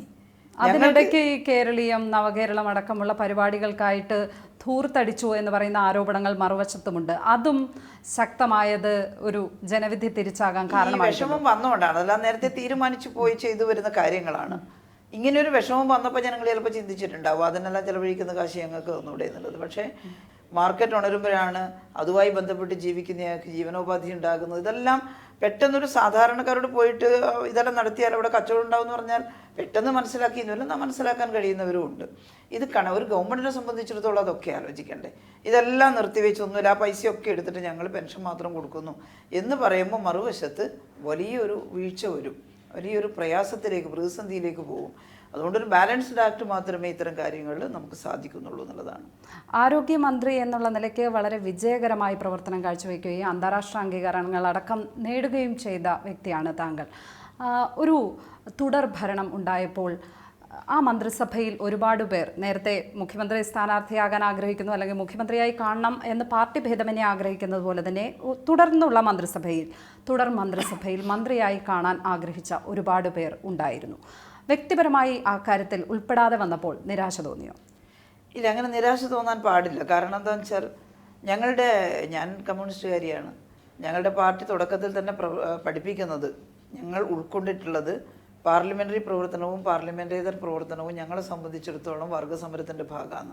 ഇതൊരു സൗന്ദര്യത്തിന് വേണ്ടി പറയുന്ന വർത്തമാനമല്ല. കഴിഞ്ഞ ഗവൺമെൻറ് നടത്തിയ ക്ഷേമ പ്രവർത്തനങ്ങൾ കേരളത്തിലുണ്ടാക്കിയിട്ടുള്ള മാറ്റം വളരെ വലുതാണ്. സ്കൂളുകൾ ഹൈടെക് ആയിരിക്കുന്നു, ആശുപത്രികൾ. ഞാൻ ഇന്നലെയും ഒരു കുടുംബാരോഗ്യ കേന്ദ്രത്തിൻ്റെ തറക്കല്ലിട്ടു എൻ്റെ കോൺസ്റ്റിറ്റ്യുവൻസിയിൽ. അത് 3ാം ഘട്ടമാണ്. 1ഉം 2ഉം ഘട്ടം. കുടുംബാരോഗ്യ കേന്ദ്രം എന്നെല്ലാമുള്ള സങ്കല്പം ഒരു വിപ്ലവമായിരുന്നു. ഞങ്ങളിപ്പോൾ ആ ഒരു പെർഫോമൻസ് ഇപ്പം നിലനിർത്താൻ പറ്റുന്നുണ്ടോ?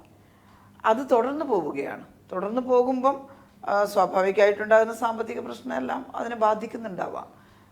കുറച്ച് പ്രശ്നങ്ങൾ ഉണ്ടായിട്ടുണ്ട് എന്നുള്ളതാണ്. അത് ബാധിക്കുന്നുണ്ടാവും. എങ്കിലും ഗവൺമെൻറ് അത് തുടർന്ന് കൊണ്ടുപോകാൻ ശ്രമിക്കുകയാണ്. ഈ വ്യക്തിപരമായ ആളുകൾ ഈ തുടർച്ചയെക്കുറിച്ച് സംസാരിച്ചിട്ടുണ്ടോ? അതിൻ്റെ സ്വാഭാവികമായിട്ട് നമ്മളെല്ലാം മനുഷ്യരല്ലേ. അപ്പോൾ എന്നെ കാണുമ്പോൾ ചിലപ്പോൾ വ്യക്തിപരമായിട്ട് ആഹാ ഞങ്ങൾക്ക് വിഷമമുണ്ടെന്നൊക്കെ പറഞ്ഞേക്കാം. അത് നമ്മളല്ലേ തിരുത്തേണ്ടത്. ഞാൻ പറയുന്നത് വിഷമിക്കണ്ട, ഞാൻ ഈ സമൂഹത്തിൽ തന്നെ ഉണ്ടല്ലോ. ഞാൻ പാർട്ടിയുടെ പ്രവർത്തനം നടത്തുന്നുണ്ട്. പാർട്ടിയുടെ എന്ന് വെച്ചാൽ ജനങ്ങൾക്ക് വേണ്ടിയുള്ള പ്രവർത്തനം തന്നെയാണ്. നമുക്കൊന്നും ചെയ്യാനില്ലെങ്കിലല്ലേ ഞാൻ അവിടെ തന്നെ ഉണ്ടായിരുന്നെങ്കിലെന്ന് തോന്നണ്ടുള്ളൂ. ഈ കോവിഡ് കാലത്തും നിപ്പ കാലത്തും ഒക്കെ ഒരുപാട് അന്താരാഷ്ട്ര പ്രശംസ കിട്ടിയ കാര്യം ഞാൻ നേരത്തെ പറഞ്ഞു. ആ കൂട്ടത്തിൽ ഒന്നായിരുന്നു മാക്സസെ അവാർഡ് വരുന്നത്.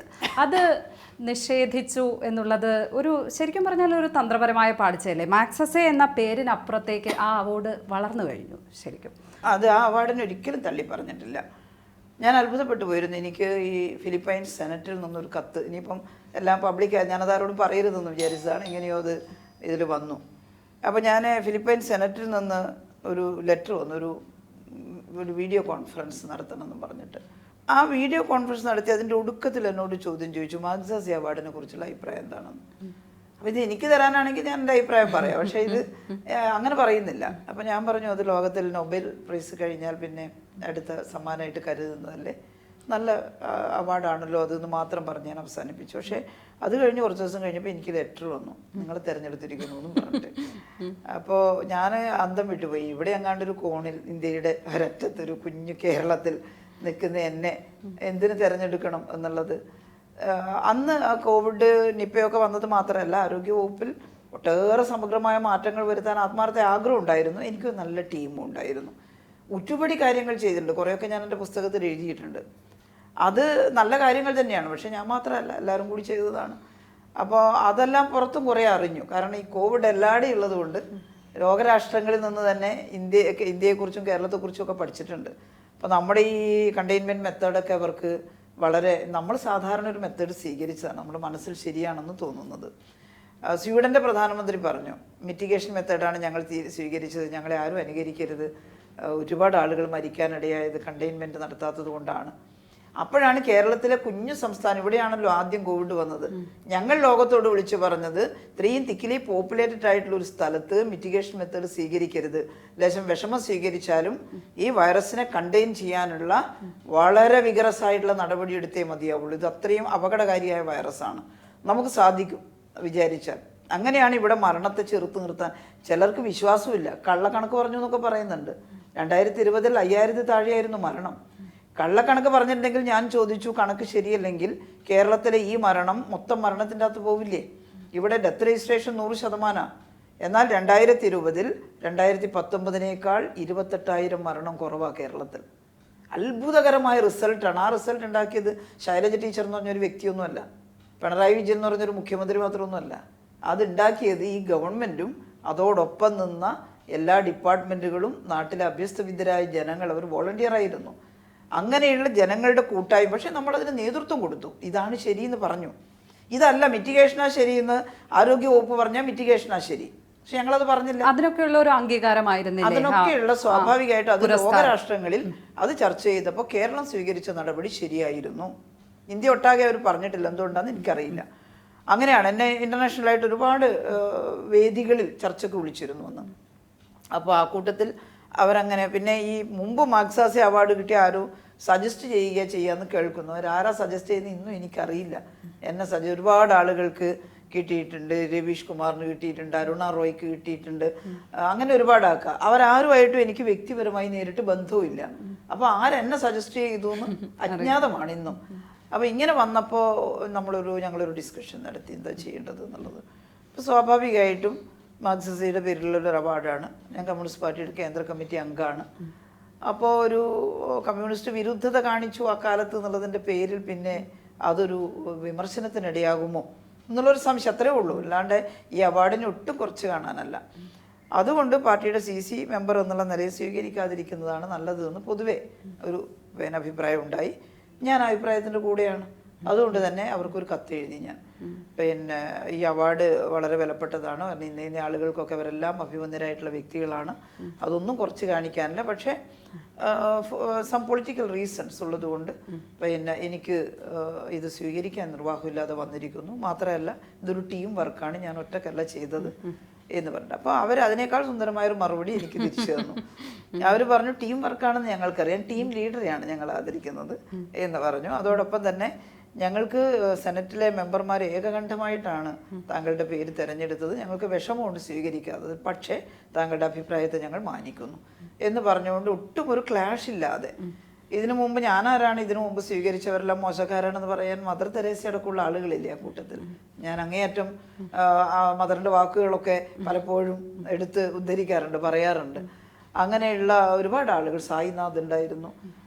അപ്പോൾ അതുകൊണ്ട് അങ്ങനെ ഒരു നല്ല ടേംസിൽ ഞാനത് സ്വീകരിക്കുന്നില്ല. അതുകൊണ്ട് അവാർഡ് മോശമാണെന്ന് പറയാൻ ഞാനാരാണ്? അങ്ങനെയാണ് അത് സ്വീകരിക്കാതിരുന്നത്. കേരളം നാടുകടത്തിയ പല പകർച്ചവ്യാധികളും തിരിച്ചു വരുന്ന ഒരു സ്ഥിതിവിശേഷം ടീച്ചറുടെ കാലത്ത് കണ്ടിരുന്നത് പുതിയ രോഗങ്ങളോടായിരുന്നു അന്ന് പടവെട്ടേണ്ടിയിരുന്നത്. നിപ്പ പോലുള്ള, കോവിഡ് പോലുള്ള നമ്മൾ അതുവരെ ഫേസ് ചെയ്തിട്ടില്ലാത്ത രോഗങ്ങൾ. പക്ഷേ ഇപ്പോഴിതാ കോളറ മരണം സംഭവിച്ചിരിക്കുന്നു. മലമ്പനി പലയിടങ്ങളിലും. ഇന്നലെ മാത്രം മലപ്പുറത്ത് 4 കേസുകളാണ് റിപ്പോർട്ട് ചെയ്തിരിക്കുന്നത്. എന്താണ് സംഭവിച്ചുകൊണ്ടിരിക്കുന്നത്? ഇതിൽ കേരളം എന്ന് പറയുന്നത് നമ്മുടെ ഒരു ടെറൈൻ, അതുപോലെ തന്നെ നമ്മുടെ കാലാവസ്ഥ, നമ്മുടെ കാടുകളുടെ സമീപത്തൊക്കെ ആളുകൾ താമസിക്കുന്ന സ്ഥിതി, നല്ല പോപ്പുലേഷൻ, ഇതെല്ലാം വെച്ചുകൊണ്ട് എല്ലാ പകർച്ചവ്യാധികളും പ്രത്യക്ഷപ്പെടാൻ ഇടയുള്ള ഒരിടാണ് കേരളം. അത് ഒരു ദിവസം നമുക്ക് പൂർണ്ണമായി ഫുൾ സ്റ്റോപ്പ് ഇടാനൊന്നും പറ്റില്ല. പക്ഷേ നിരന്തരമായി ജാഗ്രത നമുക്കുണ്ടാവണം. ഇപ്പം ഞാൻ ആരോഗ്യമന്ത്രിയായിട്ട് 2ാമത്തെ വർഷം 1917 ഞങ്ങൾ ഡിസ്കഷൻ നടത്തി 2 കാര്യങ്ങൾക്കെതിരെ ശക്തമായി പോരാടാൻ തീരുമാനിച്ചു. അതിലൊന്ന് ഈ ഇൻഫെക്ഷ്യസ് ഡിസീസാണ്, പകർച്ചവ്യാധികൾ. അപ്പോൾ ഞങ്ങളത് ചോക്ക് ഔട്ട് ചെയ്തു. ഏതെല്ലാം പകർച്ചവ്യാധികളാണ്, ഈ നിപ്പയല്ല, നിപ്പയും കോവിഡും പിന്നെ വന്നതാണ് താങ്കൾ പറഞ്ഞ പോലെ. അപ്പോൾ അത് ഏതൊക്കെയാണെന്ന് കണ്ടു, എങ്ങനെ അതിനെ പ്രതിരോധിക്കും. എന്നിട്ട് ആരോഗ്യ ജാഗ്രത ക്യാമ്പയിൻ എന്ന് പറഞ്ഞൊരു പ്രത്യേക ക്യാമ്പയിൻ അതിന് 2018 മുഖ്യമന്ത്രി ഔദ്യോഗികമായിട്ട് അത് ഉദ്ഘാടനം ചെയ്യുന്നത്, ഔപചാരികമായിട്ട് ഉദ്ഘാടനം ചെയ്യുന്നത്. അതിന് മുമ്പ് തന്നെ ഞങ്ങളതിൻ്റെ വർക്ക് സ്റ്റാർട്ട് ചെയ്തിരുന്നു. അപ്പോൾ അത് പഞ്ചായത്തുമായി കൂടി സഹകരിച്ചുകൊണ്ടാണ്, തദ്ദേശ സ്വയംഭരണ സ്ഥാപനങ്ങൾ. ഞാനന്ന് മനസ്സിലാക്കിയത് തദ്ദേശ സ്വയംഭരണ സ്ഥാപനങ്ങൾക്ക് അവർക്കൊരു ഹെൽത്ത് കമ്മിറ്റി ഉണ്ട്. അവർക്ക് ഈ ശുചീകരണത്തിന് ആവശ്യമായിട്ട് ഒരു നിശ്ചിത തുക എല്ലാ വർഷവും വകയിരുത്താം ഒരു പഞ്ചായത്തിൽ. ഞങ്ങൾ നാഷണൽ ഹെൽത്ത് മിഷൻ മുഖേന കൊടുക്കുന്ന ഒരു ഫണ്ടുണ്ട്. പിന്നെ അതുപോലെ ശുചിത്വ മിഷൻ്റെ ഒരു ഫണ്ടും ഉണ്ട്. ഇത് 3ഉം കൂടി കൂട്ടിച്ചേർത്താൽ ഒരു പഞ്ചായത്തിൽ മര്യാദക്ക് നല്ല രീതിയിൽ ശുചീകരണം നടത്താം. നമ്മൾ എന്ത് പറഞ്ഞാലും ചിലപ്പോൾ ചിലയിടത്ത് കേൾക്കില്ലല്ലോ. അതിന് ഞങ്ങളൊരു സൂത്രവും കൂടി പ്രയോഗിച്ചു. ഞങ്ങളൊരു സമ്മാനം ഏർപ്പെടുത്തി, ആരോഗ്യ കേരള പുരസ്കാരം എന്ന് പറഞ്ഞുകൊണ്ട്. ഏതെങ്കിലും ഒരു പഞ്ചായത്തിൽ ഒരു കൊല്ലക്കാലത്തേക്ക് ഒരു പകർച്ചവ്യാധി റിപ്പോർട്ട് ചെയ്തിട്ടില്ലെങ്കിൽ അവർക്കാണ് സമ്മാനം കൊടുക്കുന്നത്. അപ്പോൾ ചില പഞ്ചായത്തുകൾ നന്നായിട്ട് മുന്നോട്ട് വന്നു. സമ്മാനം കിട്ടുമ്പോൾ അവർ ആദരിക്കപ്പെടുമ്പോൾ മറ്റുള്ളവർക്കൊരു വാശിയായി. അങ്ങനെ ക്ലീനിങ്, പ്രതിദിനം പ്രതിരോധം എന്നായിരുന്നു മുദ്രാവാക്യം. ഒരു കലണ്ടർ വെച്ച് ഓരോ മാസവും ചെയ്യേണ്ട കാര്യങ്ങൾ പറഞ്ഞ് ആരോഗ്യ പ്രവർത്തകരും അതുപോലെ തന്നെ തദ്ദേശ സ്വയംഭരണ സ്ഥാപനങ്ങളിലെ പ്രവർത്തകരും എല്ലാം കൂടി വളരെ മഴക്കാല പൂർവ്വ ശുചീകരണം എന്ന് മാത്രമല്ല, പ്രതിദിനം പ്രതിരോധം. എവിടെയെങ്കിലും ഒരു ഡെങ്കു ഔട്ട് ബ്രേക്ക് ഉണ്ടായാൽ ആരോഗ്യ പ്രവർത്തകരുടെ പാഞ്ഞെത്തും. എന്താ കാരണം എന്നറിയും, അത് പരിഹരിക്കാനുള്ള നടപടി. ഇങ്ങനെ തുടർച്ചയായിട്ട് വന്നപ്പോൾ നമുക്ക് സ്വാഭാവികമായും ഡെങ്കു ഫീവർ കുറഞ്ഞു, എലിപ്പനി തീരെ ഇല്ലാണ്ടൊന്നും ആയിട്ടില്ല കേട്ടോ. എലിപ്പനിയിൽ കുറവുണ്ടായി. കോളറ വളരെ അപൂർവമായിട്ട് മലപ്പുറം ജില്ലയിലൊന്ന് ഞാനുള്ള സമയത്ത് ഒരു കേസ്, ഉടനെ തന്നെ ഭയങ്കര സമർത്ഥനാണ് നമ്മൾ ആരോഗ്യ പ്രവർത്തകർ ഇവിടെ എത്തിയത്. ഒരു പ്രത്യേക പിന്നെ സോഴ്സിൽ നിന്നെടുത്ത വെള്ളത്തിൽ നിന്നാണെന്ന് മനസ്സിലായി. അപ്പോൾ അത് പരിഹരിച്ചു. ഞാനുള്ള സമയത്ത് ഒരു ഡിഫ്തീരിയ ഔട്ട് ബ്രേക്ക് ഉണ്ടായിരുന്നു മലപ്പുറത്ത് തന്നെ.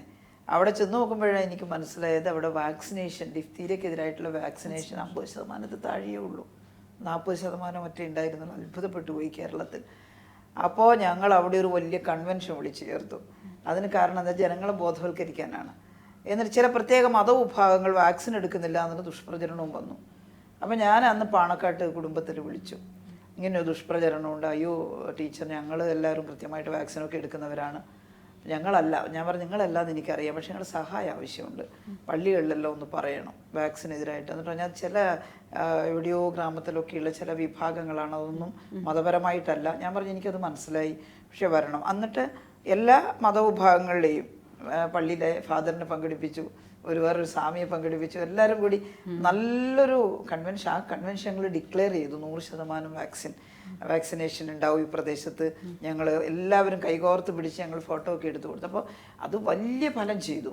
പള്ളികളിലൊക്കെ അവർ സംസ്കാരത്തിനൊക്കെ വരുമ്പോൾ എല്ലാവരും പറഞ്ഞു, ക്രിസ്ത്യൻ പള്ളിയിലും മുസ്ലിം പള്ളിയിലും അതുപോലെ മറ്റ് ആരാധനാലയങ്ങളിലൊക്കെ പറഞ്ഞു, ഇത് വലിയ ബുദ്ധിമുട്ടുണ്ടാക്കുന്ന അസുഖമാണ്, വാക്സിൻ എടുക്കണം. ഒരു 2-3 ആഴ്ച കൊണ്ട് വാക്സിനേഷൻ 87%-ലേറെയാക്കാൻ ഞങ്ങൾക്ക് സാധിച്ചു. ആ ഒരു ജാഗ്രതയിൽ ഇപ്പോൾ കുറവ് വരുന്നുണ്ടോ? കുറവ് വരുന്നതായിരിക്കില്ല, അവർ നന്നായി ശ്രമിക്കുന്നുണ്ട്. എനിക്ക് തോന്നി ഈ പറഞ്ഞ പോലുള്ള സാമ്പത്തികമായിട്ടുള്ള ചില പ്രശ്നങ്ങളൊക്കെ ചിലപ്പോൾ ബാധിച്ചിട്ടുണ്ടാവും ഇത്തരം ഇടപെടലുകളെ എന്നുള്ളതാണ്. എന്നാലും ഇടപെടുന്നുണ്ട്. പിന്നെ ഓരോ കാലഘട്ടത്തിലും വേറെ വേറെ രീതിയിലാണല്ലോ വരുന്നത് അസുഖങ്ങളും. അതുകൊണ്ട് ഭയക്കാനൊന്നുമില്ല. കോളറയൊക്കെ നമുക്ക് തടഞ്ഞു നിർത്താം. അതുപോലെ തന്നെ ഡെങ്കു നമുക്ക് തടഞ്ഞു നിർത്താം. പിന്നെ അറിയാതെ വന്ന ഒന്നാണ് നിപ്പ. അതിനെ നമ്മൾ അന്നേരം തന്നെ വളഞ്ഞിട്ട് പിടിച്ചു. ശരിക്കും വളഞ്ഞിട്ട് പിടിക്കുകയാണ് ചെയ്തത്. പിന്നെ നമ്മൾ അറിയുന്നുണ്ടായിരുന്നില്ല. ഇപ്പോൾ വരുന്ന ഈ കേസുകൾ ശരിക്കും നമ്മളെ ആശങ്കപ്പെടുത്തുന്ന തരത്തിലുള്ള കേസുകൾ തന്നെയല്ലേ വന്നുകൊണ്ടിരിക്കും. ഇടപെടുന്നുണ്ട് എല്ലാ സ്ഥലത്തും ആരോഗ്യ പ്രവർത്തകർ. ഇപ്പോൾ കോളറ ഉണ്ടായെടുത്ത ഉടനെ തന്നെ ജില്ലയിലെ ആരോഗ്യ പ്രവർത്തകർ ചെന്നിട്ട് ഇടപെട്ടു എന്നുള്ളതാണ് ഞാൻ മനസ്സിലാക്കിയത്.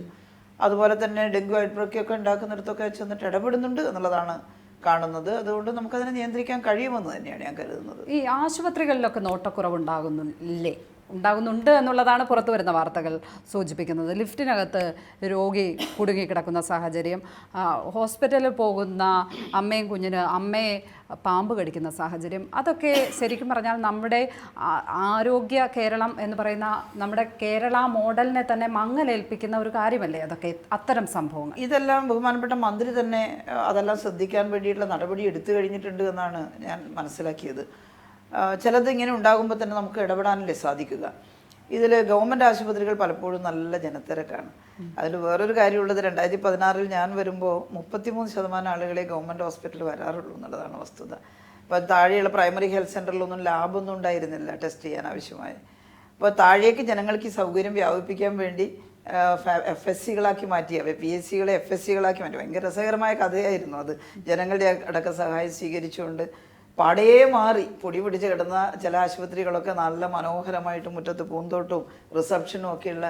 പക്ഷേ ഓൾ ഓഫ് എ സഡൻ എല്ലാം മാറ്റാൻ പറ്റൂലല്ലോ. ആ മാറ്റം തുടർന്നുകൊണ്ടിരിക്കുകയാണ്. ഇതൊക്കെ പറയുമ്പോഴും ഇങ്ങനെയുള്ള ചില കേസുകൾ നമ്മുടെ അശ്രദ്ധയുടെ ഭാഗമായിട്ട് വരുന്നത് ഒഴിവാക്കണം. ലിഫ്റ്റ് ഉപയോഗപ്രദമല്ലാത്ത ലിഫ്റ്റായിരുന്നു.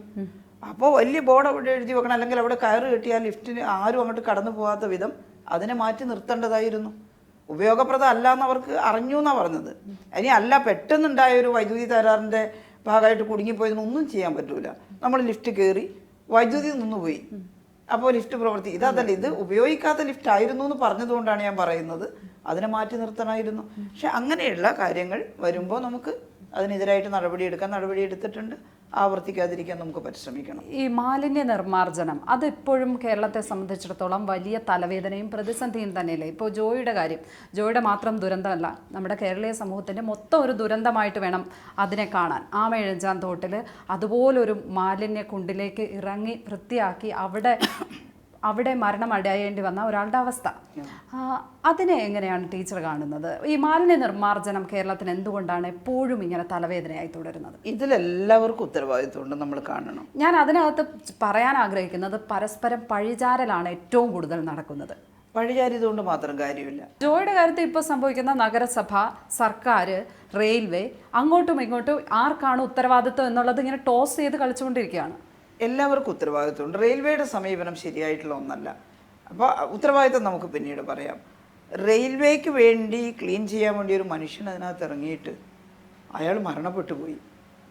എന്താ റെയിൽവേയുടെ റെസ്പോൺസ്? അനുകൂലമായിട്ടൊരു പ്രതികരണം ഇതുവരെ നടത്തിയിട്ടില്ല എന്നാണ് ഞാൻ മനസ്സിലാക്കിയത്. അദ്ദേഹത്തിന് നഷ്ടപരിഹാരം കൊടുക്കണ്ടേ, ആ കുടുംബത്തിനെ രക്ഷിക്കണ്ടേ? പുറത്തേക്കെടുത്ത മാലിന്യങ്ങൾ അതേസമയം സംസ്കരിക്കാനുള്ള നടപടി സ്വീകരിച്ചുകൊണ്ട് മാത്രമേ നമുക്ക് മുന്നോട്ട് പോകാൻ പറ്റുള്ളൂ. ഇപ്പോൾ കേരളത്തിൽ വളരെ മുന്നേറിയിട്ടുണ്ട് മാലിന്യ സംസ്കരണം. പക്ഷേ ഏറ്റവും ആധുനികമായ ചില ടെക്നിക്കുകൾ കൂടി, അതിന് കുറച്ച് കാശൊക്കെ ചിലവാകും, എന്നാലും അത്ര ആധുനികമായിട്ടുള്ള ടെക്നിക്കുകൾ കൂടി ഇത്രയും പോപ്പുലേഷൻ ഡെൻസിറ്റി ഉള്ള ഒരു സംസ്ഥാനത്ത് നമ്മൾ സ്വീകരിച്ചേ മതിയാവുകയുള്ളൂ. അതിന് ഗവൺമെൻറ് ഇടപെടുന്നുണ്ട്. എന്തായാലും 2025 കൂടി വ്യത്യസ്തമായൊരു ചിത്രം ഉണ്ടാകും എന്നുള്ളത് ബഹുമാനപ്പെട്ട തദ്ദേശ സ്വയംഭരണ വകുപ്പ് മന്ത്രി അടക്കം പറഞ്ഞിട്ടുണ്ട്. നമുക്ക് എല്ലാവർക്കും അതുമായിട്ട് സഹകരിക്കാം. KR ഗൗരിയമ്മയുടെ മുഖ്യമന്ത്രി സാധ്യതയെ ഇല്ലാതാക്കിയത് പാർട്ടിയിലെ ആൺ നേതാക്കളാണ് എന്നുള്ള ആരോപണം CPM-ന് മേൽ അതിശക്തമായുണ്ട്. അതിൽ വസ്തുതകൾ നമുക്ക് ചരിത്രം പരിശോധിച്ചാൽ കാണാനും സാധിക്കും. ആ ഒരു പാറ്റേൺ താങ്കളുടെ കാര്യത്തിൽ ആവർത്തിക്കുന്നു എന്ന് പറയുന്ന ഒരു പൊതു സംസാരമുണ്ട്. അതിനോട് എങ്ങനെയാണ് പ്രതികരിക്കുന്നത്? അതൊട്ടും ശരിയല്ല പറയുന്നത്. ഇത് താങ്കൾ നേരത്തെ ചോദിച്ച ചോദ്യം, അതിൽ തന്നെ ഇന്ന് നമ്മൾ തിരിയേണ്ട യാതൊരു കാര്യങ്ങളും ഞാൻ വളരെ വ്യക്തമായിട്ട് അതിന് ഉത്തരം ഒന്നാമത്തെ ചോദ്യത്തിൽ തന്നെ പറഞ്ഞിട്ടുള്ളതാണ്. ഞങ്ങളുടെ പാർട്ടി ചിട്ടയായിട്ട് എല്ലാവരും അഭിപ്രായം പറഞ്ഞൊരു തീരുമാനം എടുക്കുന്ന പാർട്ടിയാണ്. ഗൗരിയമ്മയുടെ കാര്യത്തിൽ അങ്ങനെ സംഭവിച്ചു? ഞാൻ അന്ന് ആ കമ്മിറ്റിയിൽ ഉണ്ടായിരുന്നില്ല, പക്ഷേ എനിക്കറിയാം പാർട്ടിയാണ് തീരുമാനിച്ചത്. അപ്പോൾ എല്ലാവരും ഭൂരിപക്ഷ അഭിപ്രായത്തോടെ തീരുമാനിച്ചു. ആരെങ്കിലും എതിരഭിപ്രായം പറഞ്ഞിരുന്നോ എന്ന് എനിക്കിപ്പം പറയാൻ പറ്റില്ല. കാരണം തീരുമാനിച്ചു കഴിഞ്ഞാൽ അത് എല്ലാവർക്കുമുള്ള തീരുമാനമാണ്. അതുകൊണ്ടാണ് അങ്ങനെ തീരുമാനിച്ചത്. ഞാൻ അന്ന് ആ കമ്മിറ്റിയിൽ ഇരിക്കാത്തതുകൊണ്ട് ഞാനെന്താ പറഞ്ഞോന്നോ മറ്റുള്ളവരെന്താ പറഞ്ഞോന്നും എനിക്ക് പറയാൻ പറ്റില്ല. പക്ഷെ അത് പാർട്ടി തീരുമാനമാണ്. ആ തീരുമാനം ഞങ്ങൾ കേരളത്തിലുടനീളം അംഗീകരിക്കുകയാണ് ഉണ്ടായത്. ഗൗരിയമ്മ പോരാഞ്ഞിട്ടല്ല, പക്ഷെ അതാണ് പാർട്ടി തീരുമാനം. അങ്ങനെയാണ് അംഗീകരിച്ചിട്ടുള്ളത്. മുഖ്യമന്ത്രി ആയതുകൊണ്ട് വലിയൊരു പകിട്ടും മുഖ്യമന്ത്രി അല്ലാത്ത ഒരു പാർട്ടി സഖാവിന് അയ്യോ അയാൾ തീരെ ശരിയല്ല അങ്ങനെ ഒരു നിലയല്ലല്ലോ. പാർട്ടി ഘടകങ്ങളിൽ കുറച്ചുകൂടി സ്ത്രീ പ്രാതിനിധ്യം വേണം എന്ന് തോന്നുന്നുണ്ടോ? അത് പാർട്ടിക്ക് തന്നെ, എനിക്ക് മാത്രമല്ല പാർട്ടിക്ക് തോന്നിയിട്ടുണ്ട്, പറഞ്ഞിട്ടുണ്ട്, ശ്രമിച്ചു വരികയാണ്. ഇപ്പം നേരത്തെ ഒന്നും ഒരു 10-20 കൊല്ലം മുമ്പൊക്കെ പാർട്ടിയുടെ ഒരുപാട് ബ്രാഞ്ചുകളിൽ സ്ത്രീകൾ ഉണ്ടായിരുന്നില്ല. അപ്പോൾ എന്താ സ്ത്രീകൾക്ക് പാർട്ടി ബ്രാഞ്ചിൽ മെമ്പർഷിപ്പ് കൊടുക്കാത്തെന്ന് ചോദിച്ചാൽ ഇത് രാത്രിയാണ് അധികവും പാർട്ടി ബ്രാഞ്ച് ചേരുക. അപ്പോൾ യോഗം കഴിഞ്ഞ് ഇവരെ പിന്നെ കൂട്ടി അവരുടെ വീട്ടിൽ കൊണ്ടാക്കണം, എല്ലാം പാടാണ് എന്നുള്ളൊരു വർത്തമാനമായിരുന്നു ചില സഹകൾക്ക്. അതെല്ലാം മാറ്റിയില്ലേ? ഇന്നിപ്പം പകുതിയിലേറെ സ്ത്രീകളാണ് പല പാർട്ടി ബ്രാഞ്ചിലും. ഈ വനിതാ സംവരണ ബിൽ പാസ്സാക്കിയപ്പോഴും അതിനിപ്പോൾ നടപ്പാക്കണമെങ്കിൽ എന്തൊക്കെ കടമ്പകളാണ് മുന്നിലുള്ളതല്ലേ? അതിനു മുമ്പ് ഇടതുപക്ഷ പ്രസ്ഥാനങ്ങളല്ലേ ശരിക്കും ഇതിനകത്തൊരു മുൻകൈ എടുക്കേണ്ടത്? ഇപ്പോഴും നമുക്ക് ലോക്സഭാ തിരഞ്ഞെടുപ്പിൽ ഇടതുപക്ഷത്തിന് 3 വനിതാ സ്ഥാനാർത്ഥികൾ മാത്രമല്ലേ ഉണ്ടായിരുന്നുള്ളൂ? അതെ അതെ, ഇപ്പോഴും ഇടതുപക്ഷത്തിനാണ് കൂടുതൽ MLA-മാർ അസംബ്ലിയിൽ. UDF 1 ഉണ്ടായിരുന്നുള്ളൂ, പിന്നെ ഉമ കൂടി വന്നപ്പോൾ 2 പേരായി എന്നുള്ളതേ ഉള്ളൂ. LDF കൂടുതൽ ആളുകളുണ്ട്. അത് ജയിക്കാവുന്ന സീറ്റ് സ്ത്രീകൾക്ക് മത്സരിക്കാൻ കൊടുത്തു എന്നുള്ളത് കൊണ്ട് തന്നെയാണ്. ഇപ്പം ഞാൻ തന്നെ അന്ന് ജയിച്ചു വന്നത് CPM നന്നായി ജയിക്കാൻ പറ്റിയൊരു സീറ്റിലാണ് ഞാൻ മത്സരിച്ചത് എന്നുള്ളതുകൊണ്ട്, എൻ്റെ പ്രദേശമാണ് മട്ടന്നൂർ എന്നുള്ളതുകൊണ്ടാണ്. കൂടുതൽ വേണ്ടതാണ്. പക്ഷേ ഈ സംവരണമൊന്നും ഇല്ലാത്ത നിൽക്കുന്ന ഒരു മുതലാളിത്ത സമൂഹത്തിൽ തെരഞ്ഞെടുപ്പ് വരുമ്പോൾ, തെരഞ്ഞെടുപ്പിൽ മത്സരിക്കുന്നുണ്ടെങ്കിൽ നമുക്ക് ജയിക്കണം എന്നുള്ളത് തന്നെയാണല്ലോ താല്പര്യം. അത്തരം ഒരു മുതലാളിത്ത സമൂഹത്തിൽ ചിലപ്പോൾ ചില സീറ്റുകളിൽ സീറ്റ് ചർച്ചയൊക്കെ വരുന്ന സമയത്ത് കൂടുതൽ സമയവും കൂടുതൽ അവസരവും പാർട്ടിക്കകത്ത് കിട്ടിയിട്ടുള്ള പുരുഷന്മാർ സമൂഹത്തിൽ നിറഞ്ഞു നിന്നിട്ടുണ്ടാവും. പിന്നെ സ്ത്രീകൾ മോശമെന്നല്ല അതിൻ്റെ അർത്ഥം, പക്ഷേ ഒരു ചർച്ച വരുമ്പോൾ അവിടെ ജയിക്കാൻ ഇയാളുടെ സാധ്യതയാണെന്ന് പരിഗണിക്കുമ്പോൾ ചിലയിടത്ത് അങ്ങ് വിട്ടുപോവുകയാണ്. ഈ മുഖ്യമന്ത്രിയുടെ കുടുംബത്തിനെതിരെ അടക്കം ആരോപണങ്ങൾ ഉയർന്നു വരുമ്പോൾ അതിന് മറുപടി പറഞ്ഞു തന്നെ പോകേണ്ടതല്ലേ? അതിന് മറുപടി പറയണ്ട എന്നുള്ള നിലയ്ക്കുള്ള തീരുമാനങ്ങൾ എങ്ങനെയാണ് വരുന്നത്? പ്രത്യേകിച്ചും മറ്റ് പല നേതാക്കന്മാരുടെയും കാര്യത്തിൽ രാഷ്ട്രീയമായി CPM സ്വീകരിച്ചിട്ടുള്ള സമീപനം അങ്ങനെയല്ല. ഉമ്മൻചാണ്ടിയുടെ ആണെങ്കിൽ കെ സുരേന്ദ്രൻ്റെ ഒക്കെ ആണെങ്കിലും അവരുടെ കുടുംബാംഗങ്ങൾക്കെതിരെ ആരോപണമോ എന്ത് വിവാദം വന്നാലും അതിനകത്ത് ആ നേതാവ് മറുപടി പറയണം എന്ന് എപ്പോഴും പറയാറുള്ള പാർട്ടിയാണ് CPM. എന്തുകൊണ്ടാണ് കേരള മുഖ്യമന്ത്രിയുടെ കാര്യത്തിൽ മാത്രം ആ മാറ്റി നിർത്തൽ? ഇതിൽ നമ്മൾ കാണേണ്ടത് ഒരു കാര്യത്തിന് മറുപടി കഴിഞ്ഞാൽ പിറ്റേന്ന് മറ്റൊരു കാര്യം എടുത്തിടുകയാണ്. അതിന് മറുപടി കഴിഞ്ഞാൽ അടുത്ത ദിവസം വേറൊരു കാര്യം എടുത്തിടുകയാണ്. ഇങ്ങനെയാകുമ്പോൾ മറുപടി പറയാനേ നേരം ഉണ്ടാവുള്ളൂ. അതുകൊണ്ടാണ് പിന്നെ അത്തരം കാര്യങ്ങളെ നെഗ്ലക്റ്റ് ചെയ്താൽ കുറേ കഴിയുമ്പോൾ തെളിയിക്കും. ഇപ്പം എന്തെല്ലാം കാര്യങ്ങൾ വന്നു, ബിരിയാണി ചെമ്പും സ്വർണവും എവിടെ പോയി അതെല്ലാം. അപ്പോൾ അന്ന് മറുപടി പറഞ്ഞാലും പറഞ്ഞില്ലെങ്കിലും അത് കണക്കായിരുന്നല്ലോ. പ്രത്യേകിച്ചും കേന്ദ്ര ഏജൻസികൾ കേസ് എടുക്കുമ്പോഴുള്ള കാര്യമാണ് അത്. കേന്ദ്ര ഏജൻസികൾ വൈര്യനിര്യാതന ബുദ്ധിയോട് പ്രവർത്തിക്കുകയല്ലേ. നോക്കൂ, അവരുടെ കൂടെ നിൽക്കുന്ന ആളുകൾക്കെതിരെ ഒരു പരിശോധനയില്ല. ED-യുടേതോ ഇൻകം ടാക്സിൻ്റെതോ ഒന്നുമില്ലല്ലോ. ആരെങ്കിലും ഒരാൾ ടാക്സ് വെട്ടിച്ചു എന്നുള്ള നിലയിൽ കേസെടുക്കാൻ പുറപ്പെട്ട അയാൾ നാളെ BJP ചേർന്നാൽ പിന്നെ മറുപടി പറയണ്ട എന്നുള്ളതാണോ? പറയാതിരുന്നിട്ടില്ല. മറുപടി ചില ഘട്ടങ്ങളിലെല്ലാം പറഞ്ഞിട്ടുണ്ട്, മറുപടി പറഞ്ഞുകൊണ്ടേ ഇരുന്നിട്ടില്ല എന്നുള്ളതാണ് വിമർശനമായിട്ട് പറയുന്നത്. നിരന്തരമായി മറുപടി പറയുന്നില്ല എന്നുള്ളത്. അല്ലാതെ ചില ഘട്ടങ്ങളിൽ മറുപടി പറഞ്ഞിട്ടുണ്ട്. ഇനിയിപ്പോൾ മറുപടി പറയേണ്ട നിർബന്ധമായിട്ടും പറയേണ്ടതാണെങ്കിൽ ഇനിയും പറയും. TP വധം പാർട്ടിക്ക് മേലിൽ ഒരു കളങ്കമായി ഇപ്പോഴും നിൽക്കുന്നുണ്ടോ? TP വധക്കേസ് പ്രതി ടീച്ചർ കുഞ്ഞനന്തനെ കുറിച്ച് നല്ല വാക്കുകൾ സംസാരിച്ചു എന്ന് പറഞ്ഞിട്ട് അത് വലിയ തോതിൽ വിവാദമുണ്ടായിട്ടുണ്ടായിരുന്നു. എൻ്റെ ഇലക്ഷൻ്റെ സമയത്ത് ഭയങ്കര പ്രചരണം അങ്ങനെ അവർ നടത്തി കുടുംബ സദസ്സുകളിൽ. ഈ കുഞ്ഞനന്ദൻ എന്ന് പറയുന്നയാൾ ഞാൻ കഴിഞ്ഞ തവണ കൂത്തുപറമ്പ് MLA ആയിരുന്നല്ലോ. കൂത്തുപറമ്പ് പിന്നെ അവിടെ നിന്നാണല്ലോ ഞാൻ മന്ത്രിയായിട്ട് വരുന്നത്. ആ ഏരിയയിൽ പ്രവർത്തിക്കുന്ന ഒരു പാർട്ടി സഖാവാണ്. അയാൾ കേസിൽ വന്നപ്പോൾ അയാളും കുടുംബവും പറയുന്നത് ഞങ്ങൾക്കിതിൽ യാതൊരു പങ്കുമില്ല എന്നാണ്. യാതൊരു പങ്കുമില്ല എന്ന് പറയുന്നു. പക്ഷേ കോടതിയിൽ അയാൾക്കെതിരെ കേസ് വന്നു, ശിക്ഷ വിധിക്കപ്പെട്ടു. പിന്നെ കുറേ പേര് പിന്നെ അതിൻ്റെ അകത്ത് ഒഴിവാക്കപ്പെട്ടു, കുറേ പേര് ഉൾപ്പെടുത്തപ്പെട്ടു. അപ്പോൾ കുഞ്ഞനന്തൻ്റെ കുടുംബവും കുഞ്ഞനന്തൻ പറഞ്ഞ എനിക്കിതിൽ യാതൊരു പങ്കുമില്ല, എൻ്റെ പേരിൽ കേസ് ചെയ്യുമ്പോൾ ശിക്ഷിച്ചു എന്നാണ് പറയുന്നത്. എനിക്ക് പറയാൻ പറ്റില്ല. അപ്പോൾ കോടതി വിധിച്ചാൽ പിന്നെ നമ്മളത് അംഗീകരിക്കലാണ്. അദ്ദേഹത്തിന് പങ്കില്ല എന്ന് പറഞ്ഞതുകൊണ്ട് തന്നെ വേറെ എന്തെങ്കിലും അത്തരത്തിലുള്ള സംഭവത്തിൽ അദ്ദേഹം അവിടെ അങ്ങനെ ഉൾപ്പെട്ടതായിട്ടും അറിയുന്നില്ല. ഞാൻ വേറൊന്നും ചെയ്തില്ല. അദ്ദേഹം മരിച്ചപ്പോൾ ആദരാഞ്ജലികൾ അർപ്പിച്ചുകൊണ്ട്, കാരണം അദ്ദേഹം പാർട്ടി മെമ്പറായിരുന്നു, ആ പ്രദേശത്തുള്ള ആളാണ്. പിന്നെ എൻ്റെ ഫേസ്ബുക്ക് കൈകാര്യം ചെയ്യുന്ന ആൾ അതിലൊരു ആദരാഞ്ജലി അർപ്പിച്ചുകൊണ്ട് ഒരു പോസ്റ്റ് ഇട്ടു. അല്ലാതെ ഏതെങ്കിലും തരത്തിൽ അദ്ദേഹത്തെ ന്യായീകരിക്കാനും പറയാനും ഒന്നും ഞാൻ പോയിട്ടില്ല. അദ്ദേഹത്തിൻ്റെ ഭാര്യ എൻ്റെ അടുത്ത സുഹൃത്താണ്, എൻ്റെ കൂടെ മഹിളാ അസോസിയേഷൻ്റെ അദ്ദേഹത്തിൻ്റെ മകൾ എൻ്റെ പ്രിയപ്പെട്ട ഒരു കുട്ടിയാണ്. ആ കുടുംബമായിട്ട് ബന്ധമുണ്ട് അല്ലേ, അതൊന്നും നമുക്ക് തള്ളാൻ കഴിയുന്ന കാര്യമല്ല. അവിടെ മരിച്ചപ്പോൾ നമുക്ക് പോകാതിരിക്കാൻ പറ്റില്ല. അതുപോലെ തന്നെ മരിച്ചപ്പോൾ സ്വാഭാവികമായിട്ടും പാർട്ടിക്കകത്തുള്ള ഒരാൾ അയാൾ പറയുന്നതാണോ ശരി എനിക്കറിയില്ല, പിന്നെ അപ്പോൾ ഒരു പോസ്റ്റ് ഇട്ടു എന്നത് മാത്രമാണ്. കണ്ണൂർ പാർട്ടിക്കകത്ത് എന്തെങ്കിലും ഗുരുതരമായ പ്രശ്നങ്ങൾ സംഭവിക്കുന്നുണ്ടോ? പ്രത്യേകിച്ചും മനു തോമസ് എന്ന് പറയുന്ന ചെറുപ്പക്കാരൻ പുറത്തേക്ക് വന്ന് പറഞ്ഞിട്ടുള്ള ആരോപണങ്ങൾ. ഒപ്പം ബിനോയ് വിശ്വത്തെ പോലുള്ളവർ പബ്ലിക്കായി ഫേസ്ബുക്ക് പോസ്റ്റ് ഇടുകയാണ്. തില്ലങ്കേരിയും കരിവള്ളൂരിൻ്റെയും പാരമ്പര്യമുള്ള മണ്ണിൽ നിന്നും സ്വർണം പൊട്ടിക്കലിൻ്റെ വാർത്തകൾ വരുന്നു. അധോലോക നായകർ പാർട്ടിയുടെ സംരക്ഷകരായി സൈബർ ലോകത്ത് രക്ഷക വേഷം കെട്ടി വരുന്നു എന്നൊക്കെ. അത്തരം പ്രശ്നങ്ങളുണ്ടോ അവിടെ? നമ്മൾ മനസ്സിലാക്കേണ്ട ഒരു കാര്യം, യുവാക്കളുടെ ഇടയിൽ ശരിയല്ലാത്ത ഒട്ടേറെ പ്രവണതകൾ ഉണ്ടാകുന്നുണ്ട്. അതെല്ലാം CPM-ൻ്റെ യുവാക്കളുടെ ഇടയിൽ മാത്രമാണെന്ന് വിലയിരുത്തുന്നത് ശരിയാണോ? ഈ സ്വർണം പൊട്ടിക്കലിലും അതുപോലുള്ള മോഷണത്തിലും എല്ലാം ഇടപെടുന്ന ഏത് ചെറുപ്പക്കാരെയാണ് CPM വെച്ചുകൊണ്ടിരിക്കുന്നത്? ഏതിലെങ്കിലും പോയ ആരെങ്കിലും CPM കുടുംബത്തിലേത് പെട്ടു എന്നുണ്ടെ ഞങ്ങളെപ്പാട് ഒഴിവാക്കി വാർത്ത കൊടുക്കുകയാണ്. ഇന്നയാളെ പാർട്ടിയായിട്ടൊരു ബന്ധമില്ല. എന്നാൽ കോൺഗ്രസിൻ്റെയും മറ്റ് പാർട്ടികളുടെയും ഒക്കെ ബന്ധമുള്ള എത്ര പേർ അതിനകത്ത് ആരെയും പുറത്താക്കിയിട്ട് ഇതുവരെ കേട്ടോ നിങ്ങൾ. ഞങ്ങൾ ഈ കറക്ഷൻ ചെയ്യുന്നത് കൊണ്ട് കുറ്റക്കാർ ഞങ്ങളാവുകയാണ്, മറ്റവരും മിണ്ടാതിരിക്കുകയാണ്. പൊട്ടിച്ചോട്ടെ, കുഴപ്പമില്ല. വളരെയധികം നന്ദി ടീച്ചറെ, ഇത്രയും നേരം സമയമില്ലായ്മയ്ക്കിടയിലും ഇത്രയും നേരം ഞങ്ങളോട് സഹകരിച്ചത്. Thank you very much. Thank U.